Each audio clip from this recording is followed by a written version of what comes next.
قال الله تعالى في كلامه المجيد الفرقان الحميد كم من فئة قليلة غلبت فئة كثيرة بإذن الله الله مع الصابرين।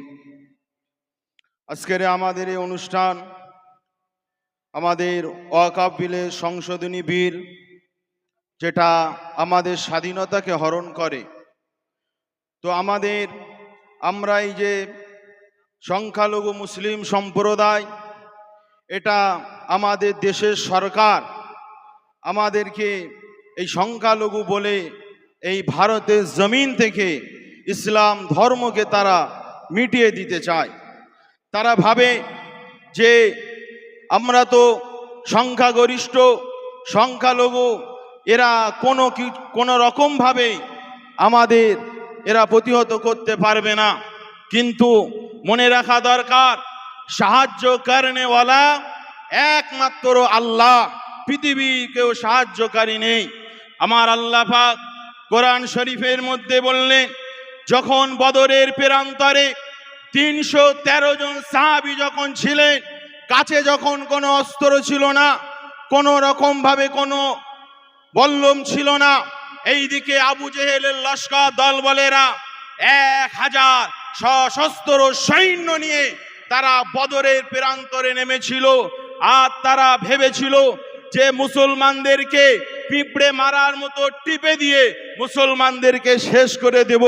নবী মুহাম্মদ রাসূলুল্লাহ সাল্লাল্লাহু আলাইহি ওয়াসাল্লাম তিনি যখন এই বদরের প্রান্তরে সাহাবীরা যখন আসলেন, সাহাবীরা প্রথম পর্যায়ে ভেবেছিল যে হয়তো মুসলমান, হয়তো ইসলাম ধর্ম এখানেই শেষ হয়ে যাবে, ইসলাম ধর্ম এখানেই মিটে যাবে, পৃথিবীতে আর ইসলাম ধর্ম থাকবে না।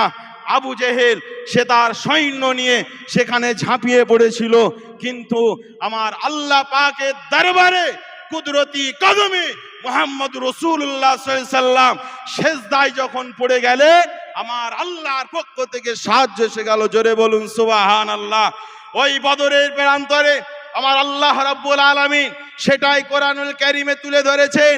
হে মুসলমান সম্প্রদায়, তোমরা কখনো ভাববে না আমরা অল্প বলে আমরা হেরে যাব, তোমরা সংখ্যালঘু বলে তোমরা হেরে যাবে, এটা কখনো ভাববে না। আমি আল্লাহ পৃথিবীর যেখান থেকে দেখি আর অন্য কোন বাদশাহ নেতা তারা কোথা থেকেও দেখে না। সেই আল্লাহ পাক জানিয়ে দিলেন, কাম্মিন ফিয়াতিন কালিলাতিন গলাবাত ফিয়াতান কাসীরাতাম বিইজনিল্লাহ।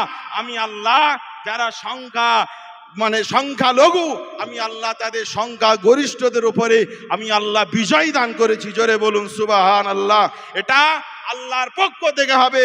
সেই জন্য ভাইয়েরা আমার আল্লাহ পাক বলেছে আল্লাহু মা'আস সাবিরিন, আল্লাহ ধৈর্যশীলদের সঙ্গেই থাকে। তো আমার ভাইয়েরা, আমার সমস্ত মুমিন মুসলমান ভাইয়েরা, সবর করো, ধৈর্য ধরো। এই আন্দোলন একদিনের নয়, এই আন্দোলন যতদিন না পর্যন্ত এই ওয়াকফে যে সংশোধন বিল প্রত্যাহার না হবে ততদিন পর্যন্ত এই আন্দোলন চালিয়ে যাব। আল্লাহ নবী সাহাবীরা তিনারা তাদের হাত শহীদ করেছে, কারো চোখ উপড়ে গিয়েছে, কারো ঠ্যাং কেটে গিয়েছে। আজ আমরা মুসলমান সেই ইসলামের জন্য, সেই কোরআনের জন্য, সেই মাদ্রাসার জন্য, সেই মসজিদের জন্য, সেই সংবিধানের জন্য আজ আমরা আমাদের দিলে গুলি খেতে পারবো না? এই পারবো তো নাকি? ইনশাআল্লাহ ঈমান আল্লাহর উপরে ভরসা রাখেন, আল্লাহ পাক জয়ী করবেন। আল্লাহ কবুল করেন। আল্লাহুম্মা আমিন।